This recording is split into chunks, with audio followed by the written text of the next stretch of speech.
નમસ્કાર મિત્રો આજની વિડીયોમાં વાત કરીશું દેશ અને દુનિયાના સુપરફાસ્ટ સમાચારની। સૌપ્રથમ વાત કરીએ તો પેટીએમને લઈને સૌથી મોટા સમાચાર।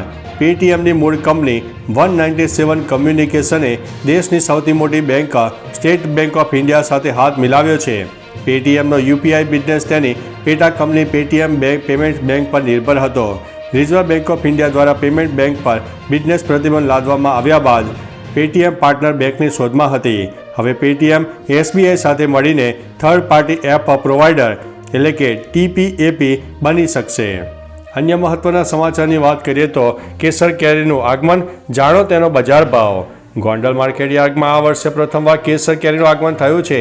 ઉના પંથકમાં કેસર કેરી આવી ગઈ છે, જેમાં 10 કિલોના બોક્સનો ભાવ ₹1900થી લઈને 3000 સુધી બોલાયો છે।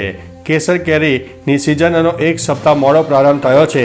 વેપારીએ જણાવ્યું છે કે ગોંડલ ફ્રૂટ માર્કેટિંગ યાર્ડમાં મોટા પ્રમાણમાં કેસર કેરીની આવક થતી હોય છે। આ વર્ષે પણ સિઝનના શ્રી ગણેશ થયા છે, ત્યારે 200 બોક્સની આવક ખૂબ સારી માનવામાં આવે છે। અન્ય મહત્વના સમાચારની વાત કરીએ તો કેજરીવાલે ઉચ્ચ અદાલતનો સંપર્ક કર્યો છે। દિલ્હીના સીએમ અરવિંદ કેજરીવાલે કથિત દારૂ કૌભાંડ કેસમાં મેજિસ્ટ્રેટ કોર્ટમાં તેમની હાજરી પહેલાં ઉચ્ચ અદાલતનો સંપર્ક કર્યો છે। કેજરીવાલ 16 માર્ચે હાજર થવાના હતા, પરંતુ હવે કેજરીવાલે કોર્ટના સમન્સ સામે સેશન્સ કોર્ટમાં અરજી કરી છે।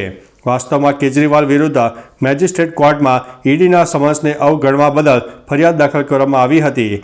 આથી કોર્ટે તેને 16 માર્ચે હાજર થવા જણાવ્યું છે। તો ચાલો મિત્રો, ફરીથી દેશ અને દુનિયાના સુપરફાસ્ટ સમાચાર લઈને મળતા રહીશો। ત્યાં સુધી અમને રજા આપશો। નમસ્તે।